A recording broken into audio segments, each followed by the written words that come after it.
So I'm Michael Hamman. I'm an independent agility transition consultant. So I work mostly with companies who are in the process of transitioning to Agile. Okay, well that's actually kind of cool because you're specializing in how you do adoption.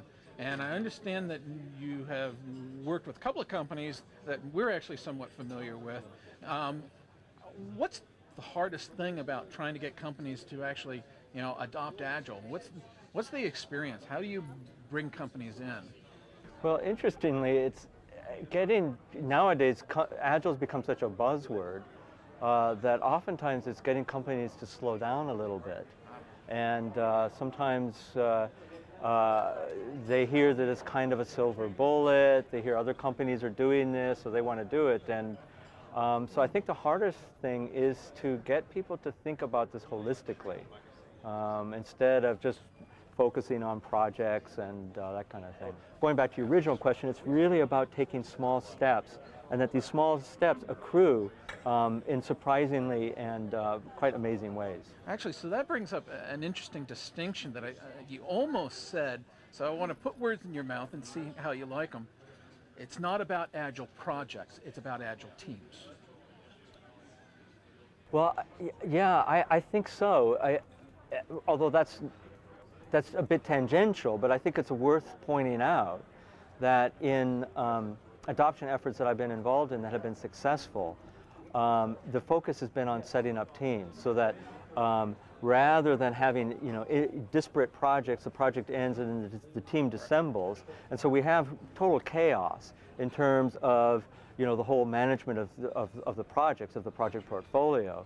That where I've seen it work best is that we apply the notion of prioritization to the project portfolio level itself, and we say, okay, we have capacity for 3 or 4 full-time teams, and basically we're going to have a chute coming into the teams of projects, and it forces everybody to really think about these projects and prioritize them. Yeah, so prioritization is one of the most vital skills we keep hearing, in Agile. Yes. Do people know how to do it? I think so. Prioritization is not rocket science. I think the difficulty is that people have a hard time making decisions. You and I do. I know I do.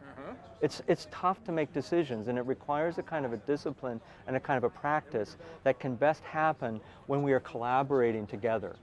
If it's just one person making a decision, say a program manager or somebody like that, that's much more difficult, I think. So what makes it difficult?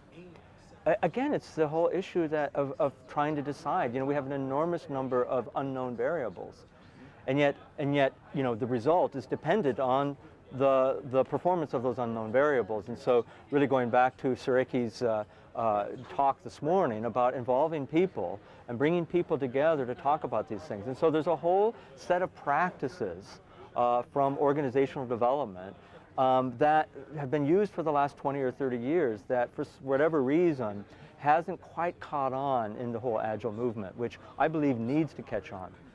Now you gave us a couple of common failure factors when they try to rush the Agile too much.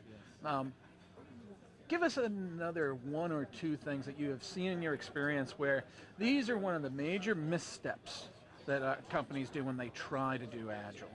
Are there others? Yeah, well, I think that a big misstep is thinking that it will work here the way that it did over there.